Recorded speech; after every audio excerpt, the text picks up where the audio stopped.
নমস্কার, দ্য রিপোর্টে আপনাদের স্বাগত। ২৪-এর মহারণের আগে বিভিন্ন রাজনৈতিক দলগুলি তাদের দলীয় প্রতীক নিয়ে জোর কদমে সারছে নির্বাচনী প্রচার।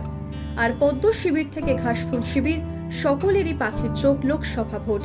তাই সব মিলিয়ে এখন বেশ সরগরম বঙ্গ রাজনীতি।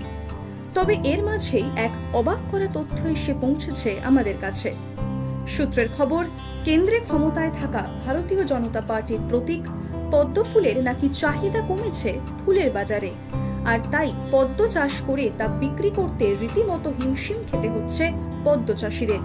শেষমেশ বিক্রি না হওয়ায় নষ্টও হচ্ছে প্রচুর ফুল। তেমনি হাবড়ার নাংলার বিল এলাকায় প্রায় ৬০ বিঘা জমিতে পদ্ম চাষ করেছেন পদ্ম চাষী পরিমল মণ্ডল। এখান থেকেই সারা বছর ঠাকুরনগর বাজার হয়ে রাজ্যের নানান প্রান্তে পৌঁছে যায় পদ্ম ফুল। কিন্তু যে পরিমাণ লাভ করবেন বলে আশা করেছিলেন তা না হওয়ায় কপালে চিন্তার ভাঁজ পরিমল বাবুর। পদ্ম ফুল তো বাংলায় ফুটেছে ব্যাপক, কিন্তু ভাবছিলাম যে এই লোকসভা নির্বাচনে বুঝি পদ্মর খুব চাহিদা হবে, সে দেখছি যে সেটা খুব কার্যকারী হচ্ছে না। পদ্ম ফুটে সেই সব দানা হয়ে যাচ্ছে, পচে যাচ্ছে। পদ্ম কোনো চাহিদা নাই, পদ্ম বিক্রি নাই। আশা করেছিলাম যে চাষিদের বা এলাকার লোকের কিছু উন্নয়ন হবে, পদ্ম বিক্রি করে ভালো কিছু ইনকাম হবে, তার কোনো কিছুই হচ্ছে না। এখন পদ্ম তো পচেই যাচ্ছে। প্রচারের ময়দান হোক বা লক্ষ্মীবারের পুজো সহ অন্যান্য পূজার্চনাতেও পদ্ম ফুলের জনপ্রিয়তা একেবারে তলানিতে গিয়ে ঠেকেছে। কিছুদিন আগেই ছিল বাসন্তী পুজো, সেই সময়ও খুব একটা লাভের মুখ দেখেননি পদ্ম চাষিরা। আর তাদের মতে পদ্ম ছেড়ে এখন রামের বন্দনাতেই বেশি ব্যস্ত থাকে রাজ্যের প্রধান বিরোধী দল বিজেপি। তাই লোকসভা ভোটের আবহে ক্রমশই প্রাসঙ্গিকতা হারাচ্ছে পদ্ম শিবিরের প্রতীক। পদ্মচাষী পরিমল মণ্ডল কি বললেন এ বিষয়ে শুনবো।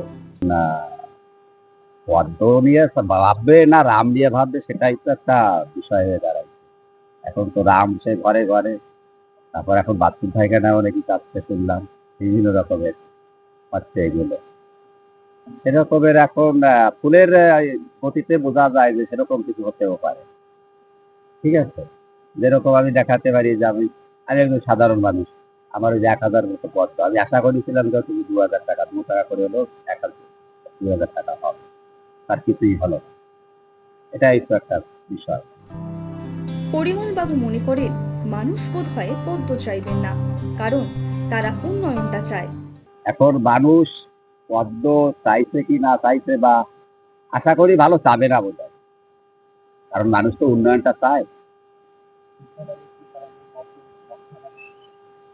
সেটাই হচ্ছে, কোনো মার্কেটে আজকে কলকাতা চলছে না, লোকালে চলছে না, যে কোনো মার্কেটে বিক্রি পাইকারি বা এই তো গেল নির্বাচনী পুজো গেল, তাতেও কোনো ভালো চাহিদা হয় না। অনেকে গরিব মানুষ যারা আমার এখান থেকে পদ্ম তোলে, আমিও তুলি, আমরা ভাবছিলাম যে হয়তো হাজার হাজার পদ্ম তুলে হয়তো ২ টাকা করে বিক্রি করলে অনেক টাকা হবে, তার কিছুই হয় না। তবে ভোটের ফলাফল যাই হোক না কেন, পদ্ম চাষিদের মূল লক্ষ্য পদ্ম ফুল বিক্রি করে খানিক লাভের মুখ দেখা। তাই তারা এখন অগত্যায় অধীর আগ্রহে অপেক্ষা করছেন শারদীয়া উৎসবের জন্য।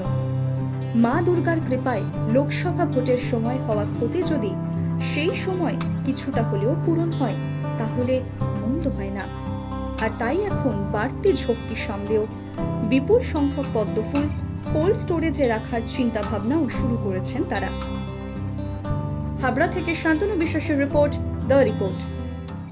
আরও বিভিন্ন খবরের আপডেট জানতে হলে দ্য রিপোর্ট চ্যানেলটিকে সাবস্ক্রাইব করতে ভুলবেন না, কারণ আপনাদের একটা সাবস্ক্রিপশন আমাদের কাছে অত্যন্ত মূল্যবান।